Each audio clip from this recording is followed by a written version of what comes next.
Bienvenue dans Conversation avec, le podcast qui explore les idées, les projets et les parcours qui façonnent notre société. Aujourd'hui, nous avons l'honneur de recevoir un invité exceptionnel, Gabriel Tougou, économiste, stratège et auteur de l'ouvrage Les damnés de la rente. Pourquoi le Gabon ne décolle pas? Il pose un regard audacieux sur les défis économiques de notre pays et propose des pistes concrètes pour bâtir un Gabon meilleur. Formé à l'université d'Omar Bongo de Libreville, puis à l'université de l'Illinois à Chicago, Gabriel Tougou s'est spécialisé en économie industrielle et théorie des jeux. Son expertise, forgée à travers des postes stratégiques, directeur des engagements à Citibank, senior auditeur chez PricewaterhouseCoopers, directeur général de l'ANPI, vice-président à Olam Palm Rubber et commissaire général à l'Expo universelle de Dubaï. Tout ceci en fait un acteur incontournable du développement économique gabonais. Son livre est bien plus qu'une analyse. C'est un appel à la réflexion et à l'action. Nourri par des années d'expérience et un profond engagement pour son pays. Dans cet épisode, Gabriel Tougou nous ouvre les portes de sa réflexion, partage ses constats et évoque les transformations nécessaires pour redonner espoir à une nation, à notre nation.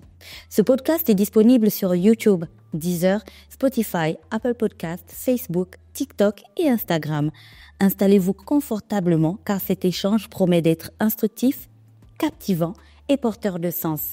Gabriel Tougou est notre invité et la discussion commence maintenant. Monsieur Tougou, qu'est-ce qui vous a motivé tout au long de l'écriture de cet ouvrage? Y a-t-il un moment précis ou une observation particulière qui vous a poussé à mettre sur papier ces réflexions? Tout au long de mon expérience professionnelle, j'ai fait un constat. J'ai remarqué que la politique économique qui a toujours été appliquée par les gouvernants au Gabon était incohérente. Au lieu de se focaliser sur les indicateurs économiques habituels, donc taux de croissance, inflation, solde de la balance courante, endettement, elle est plutôt axée sur les recettes pétrolières, l'évolution des recettes pétrolières et l'endettement. Et d'ailleurs, ça se voit aujourd'hui. Toute l'économie gabonaise fonctionne au rythme de l'évolution du prix du baril. Pétrole. Et je me suis dit qu'il est important de faire partager cette expérience pour attirer l'attention des gouvernants, mais aussi dans le même temps pour faire connaître aux Gabonais quelconques comment fonctionne l'économie et quels sont les enjeux auxquels nous sommes confrontés face à cette manière de piloter la machine économique de notre pays. D'accord. Le titre de votre ouvrage, Les damnés de la rente, pourquoi le Gabon ne décolle pas, résonne comme une affirmation forte, mais dans les oreilles de certains observateurs, cela pourrait aussi résonner comme quelque chose de très prétentieux. Depuis 1960, voulez-vous dire qu'aucun ministre de l'économie ou des finances au Gabon n'a sérieusement envisagé cette problématique?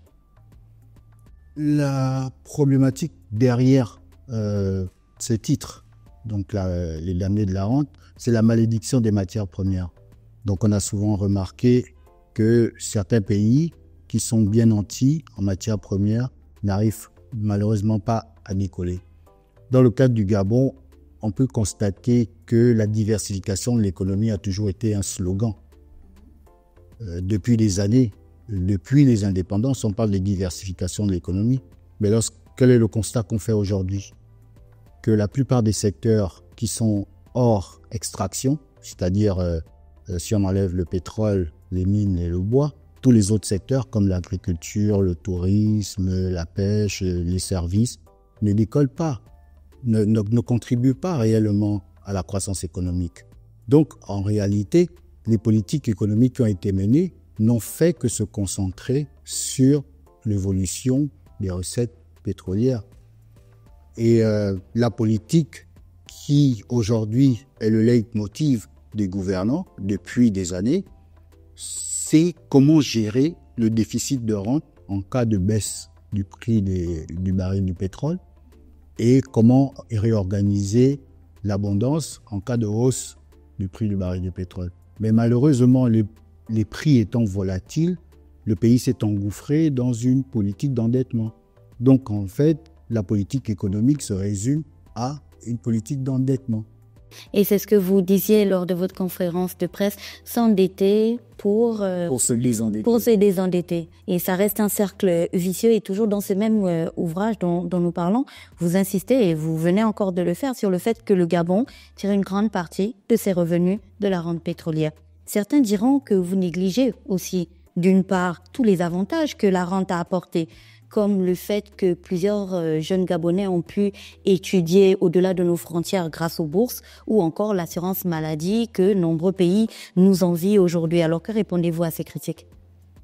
C'est la rente pétrolière en 1973, lorsque le Gabon connaît le boom pétrolier, les recettes de l'État ont quadruplé en un temps record. Et cette rente, cette manne financière a permis de construire le Gabon. La majeure partie du Gabon s'est construite dans les années 75. Et ceci, cette rente pétrolière qui a permis donc de construire les écoles, les hôpitaux, les bourses, dans le cadre des politiques sociales. Le problème, c'est que cette manne financière ne dépend pas du gouvernement. Elle dépend des aléas du marché du pétrole. Et la preuve, aujourd'hui, le pays a du mal à subvenir aux besoins des populations. Vous avez cité les bourses tout à l'heure. Aujourd'hui, par exemple, il y a un problème au niveau des bourses. Le pays a du mal à répondre aux attentes de plusieurs étudiants dans beaucoup de pays étrangers qui aujourd'hui sont en attente des bourses. C'est des problèmes de trésorerie qui sont justement liés à ce fait que la manne financière issue des recettes pétrolières n'est pas suffisante pour couvrir les besoins de la population.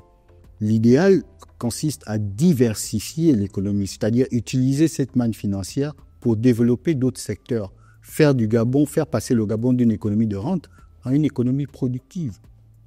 Tout au long de votre ouvrage, vous dressez un tableau noir, sombre, presque effrayant de la situation économique du Gabon.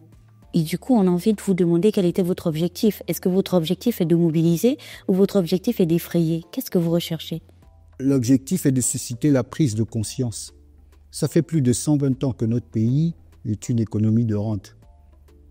Et au regard de la situation actuelle, ce modèle économique n'a pas apporté les résultats attendus par les populations, le bien-être général auquel tout le monde aspire.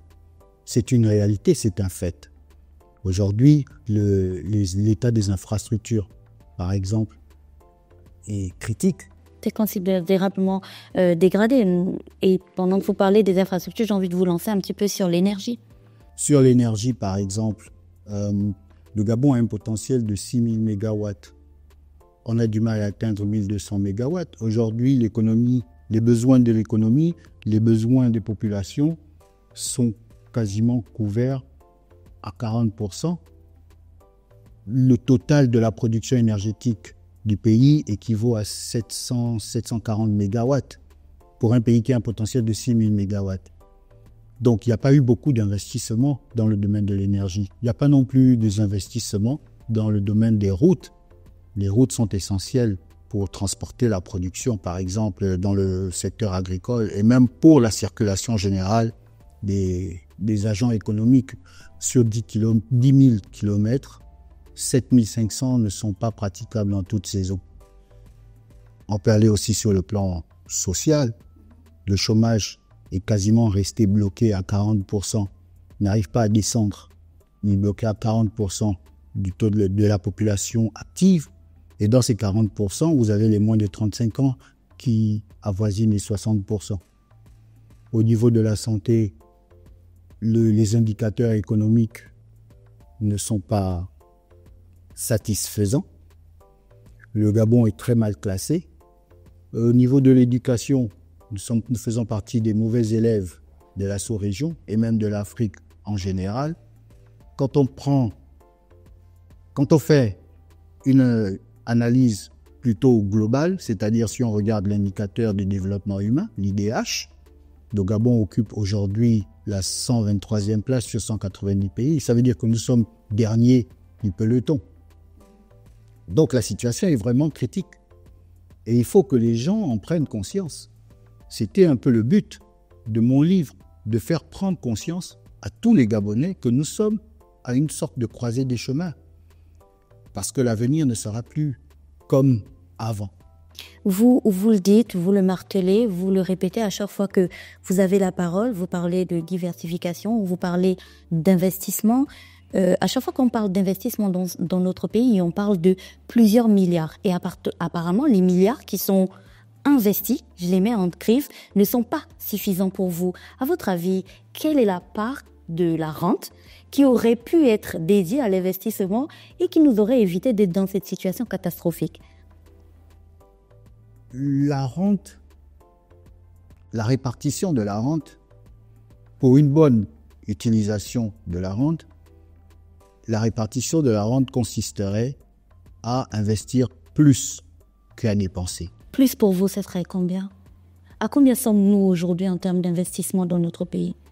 Aujourd'hui, lorsque vous prenez le budget de l'État, prenons une moyenne, environ 4 000 milliards de francs CFA, seulement 300 milliards sont consacrés à l'investissement. Est-ce qu'on sait? Et sur les 20 dernières années, c'est largement insuffisant.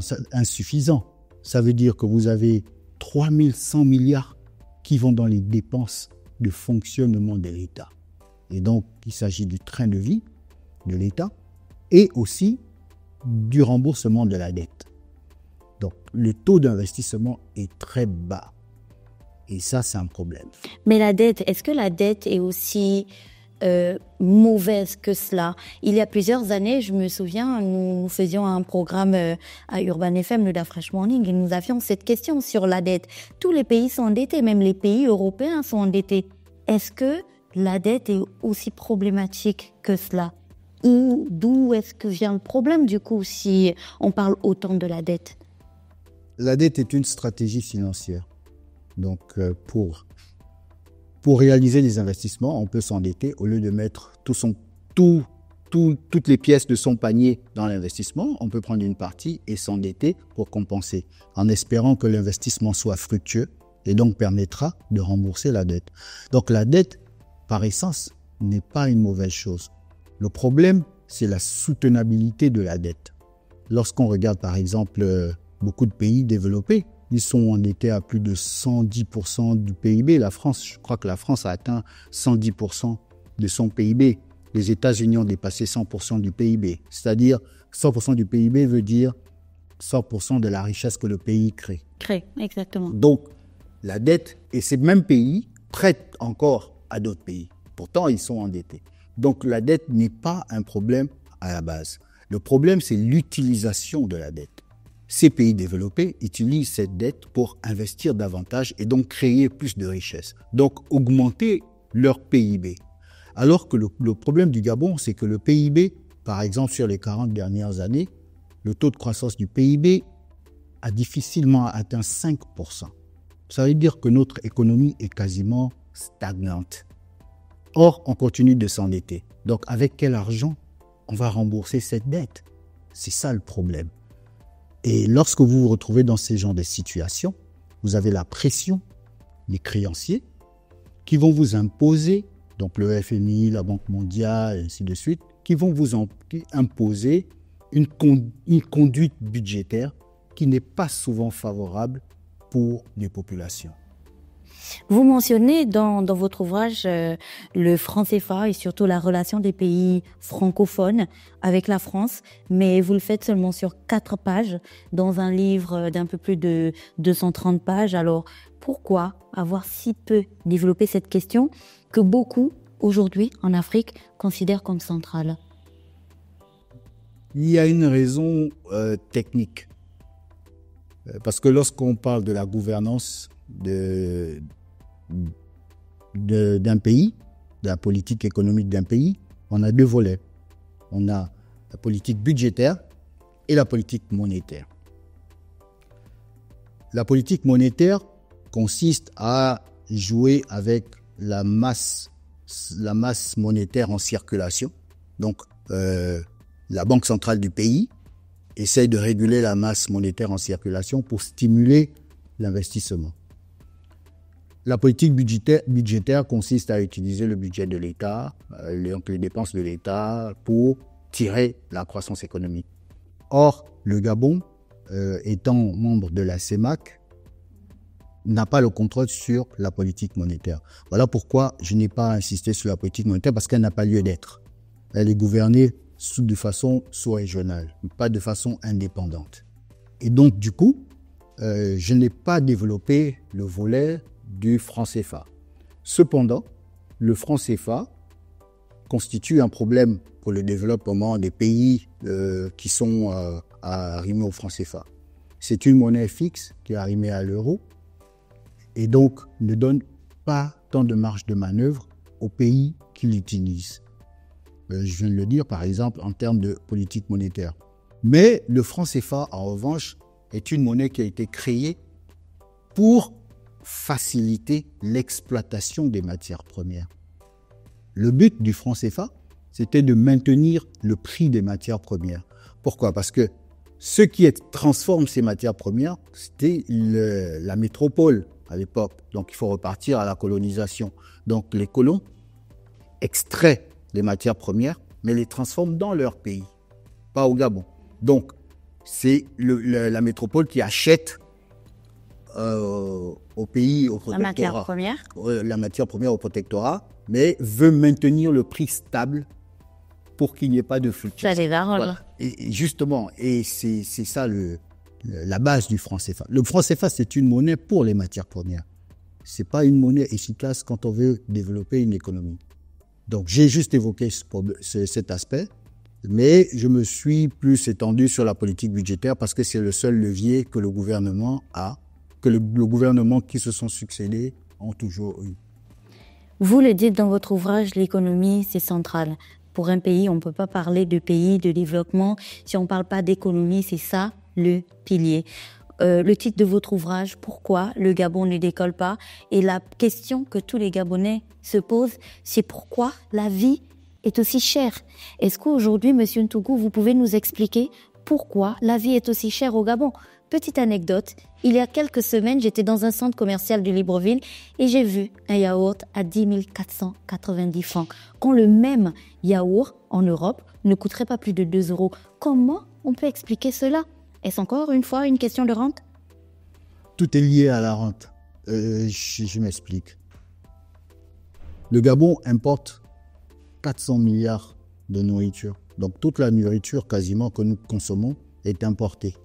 Donc nous ne la produisons pas. Donc nous payons le prix déjà du producteur qui veut rentrer dans ses fonds. Ensuite, il y a le transport. Et parfois, très souvent, il y a les droits de douane. Donc les prix à la base sont très élevés. Et donc ceux qui achètent ces produits, les importateurs, quand ils les revendent, forcément, puisqu'ils doivent faire des marges, ils sont obligés d'augmenter davantage ce prix. Donc ça rend la vie très chère. Tant que nous ne produisons pas, la vie sera chère au Gabon. Et donc le gouvernement, la meilleure manière de contrôler les prix, c'est de développer une économie productive et ne pas ne se contenter de la rente. Parce que qu'est-ce qui se passe actuellement? C'est que la rente, une partie de la rente est utilisée, par exemple, comme on parle des prix, pour compenser la hausse des prix par des subventions. Les taxes? Par une mercuriale, par exemple, qui contrôle les prix des biens de première nécessité. Mais ça ne peut pas marcher.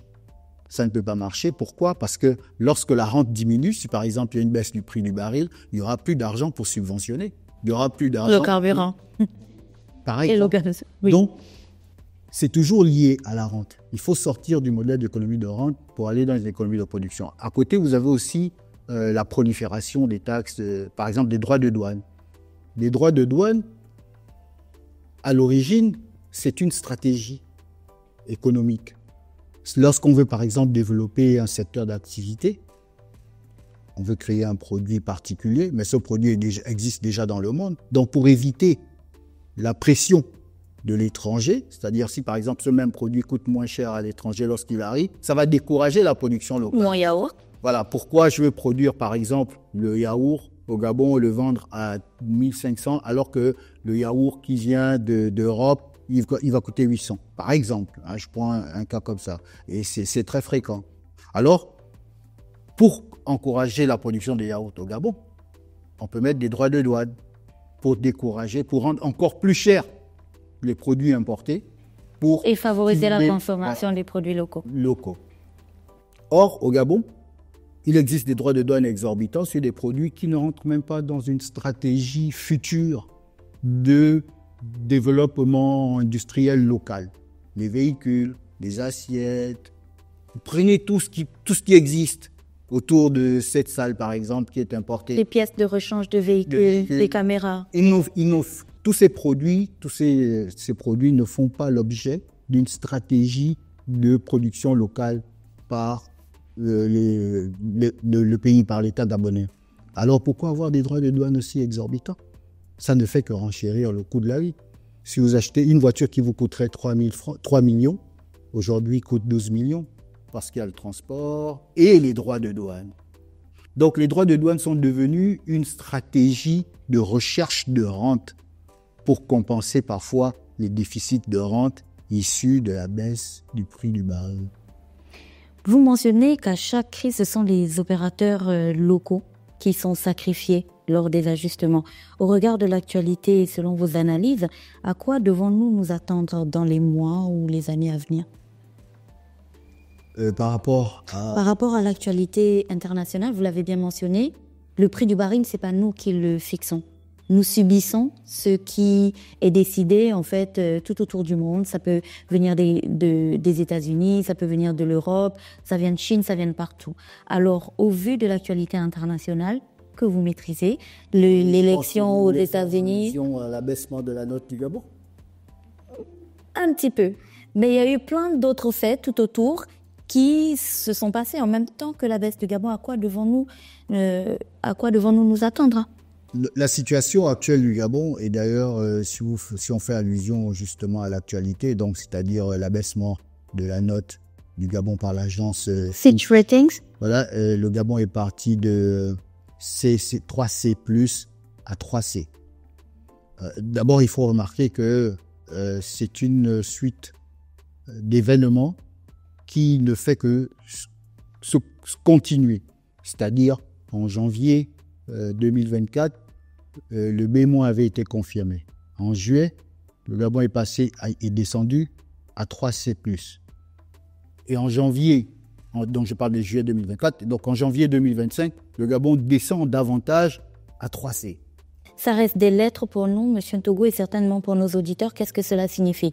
B+, 3C+, CCC. C'est une notation qui traduit le risque d'investissement dans le pays, donc le risque, la capacité du pays à rembourser sa dette.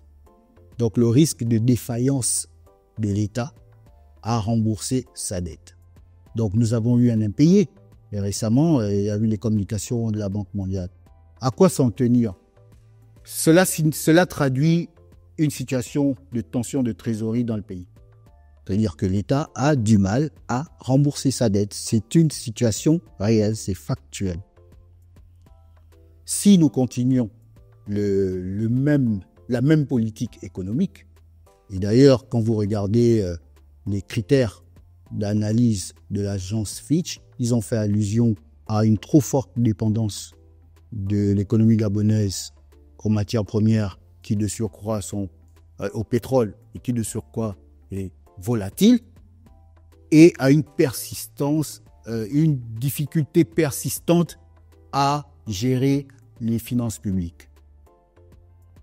Donc, lorsqu'on parle des finances publiques, on fait allusion au solde budgétaire.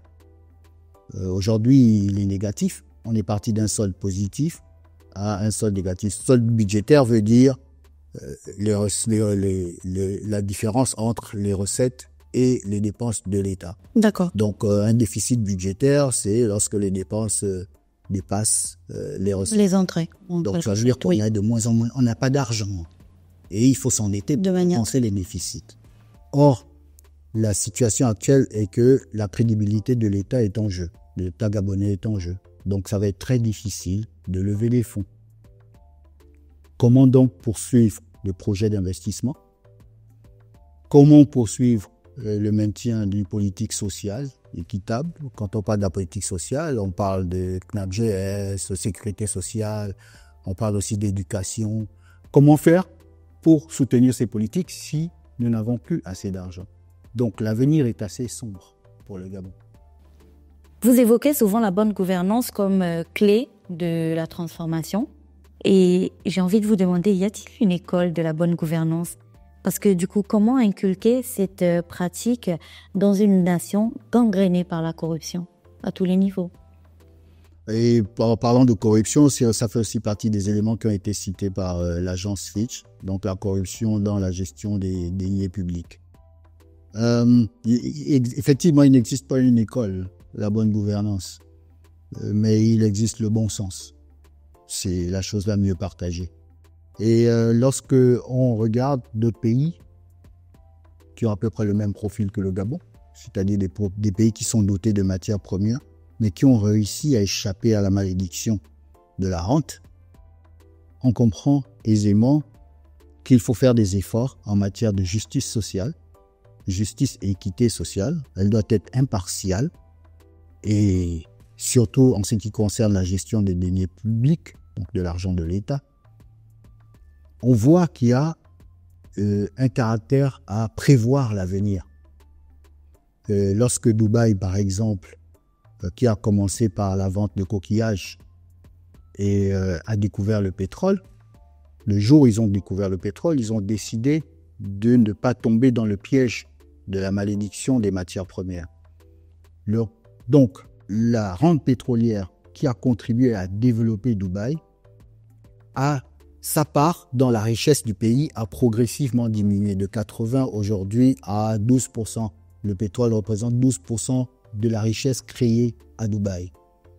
Or, c'est ce même pétrole qui a permis de faire de Dubaï la plateforme. L'Eldorado que c'est aujourd'hui. L'Eldorado qu'il est, la plateforme commerciale la plus attractive au monde.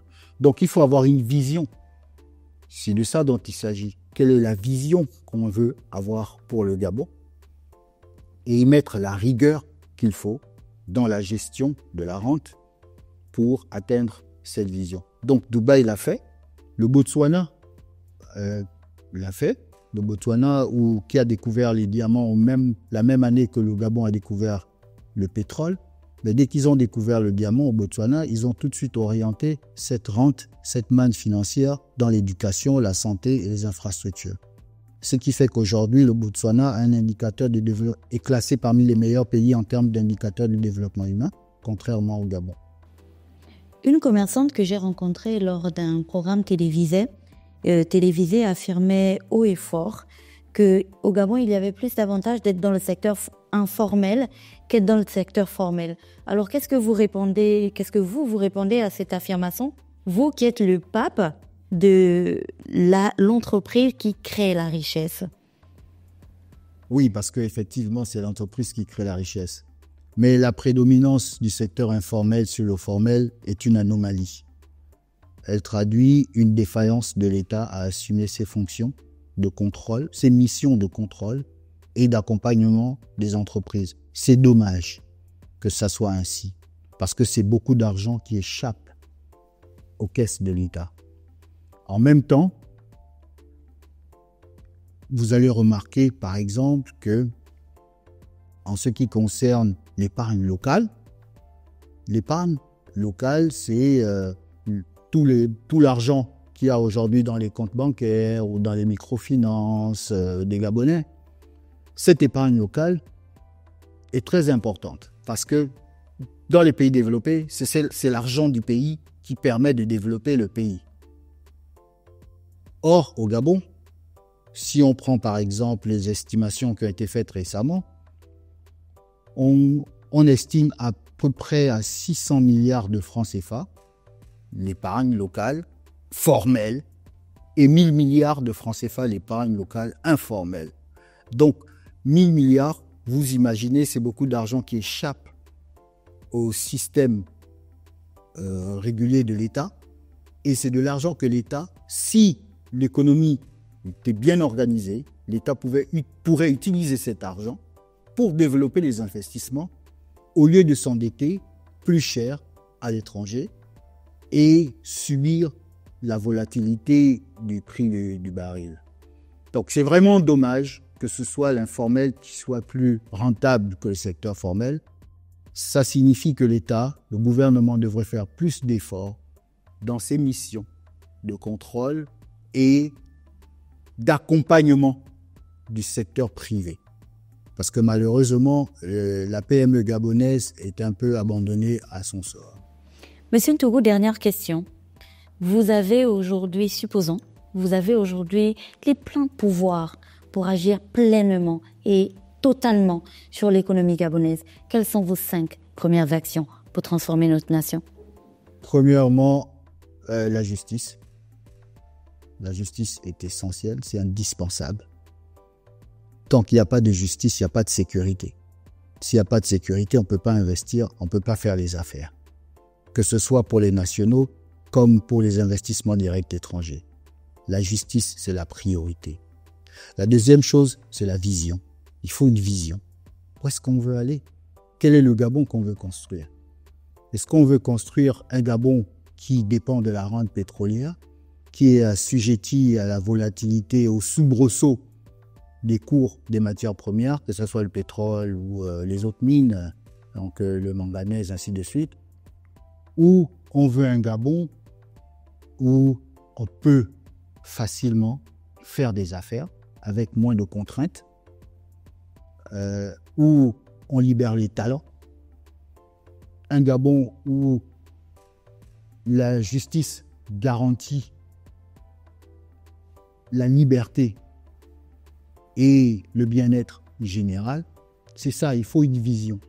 Et lorsqu'on a une vision, donc quand on impose la justice, on a une vision, il suffit de la piloter, cette vision. Donc il faut les hommes compétents pour piloter cette vision. Donc, investir dans l'éducation.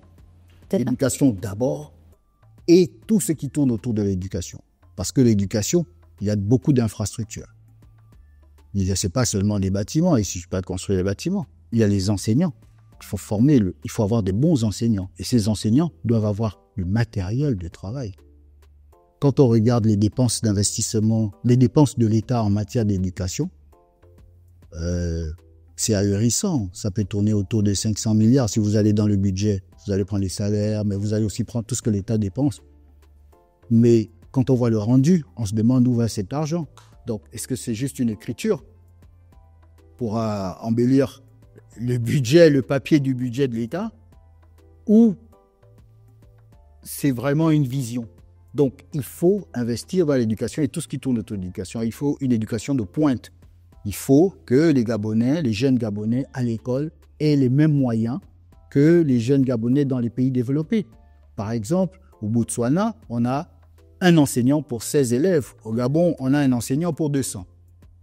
On ne peut pas s'en sortir. Donc, il faut investir, il faut piloter la vision. Et piloter la vision commence par trouver les hommes, créer l'excellent, l'homme excellent, et utiliser les hommes compétents pour pouvoir piloter celle-ci. Merci, M. Gabriel Ntougou, pour cet échange enrichissant et stimulant. Votre livre « Les damnés de la rente, pourquoi le Gabon ne décolle pas ?» est pour moi bien plus qu'un ouvrage. C'est une véritable invitation à réfléchir et surtout à agir pour reconstruire ou pour construire un Gabon meilleur. À vous, chers auditeurs et chers followers de podcast, je suis Gina Nzengue et je ne peux que vous encourager à lire ce livre que vous retrouverez à la Maison de la Presse ou alors sur Internet ou sur Facebook. Vous encourager à vous engager dans cette conversation essentielle pour l'avenir de notre pays. Voici l'ouvrage et moi je vous dis rendez-vous au prochain épisode de Conversation avec et souvenez-vous, chaque idée, chaque action peut être le point de départ d'un changement durable. À très bientôt.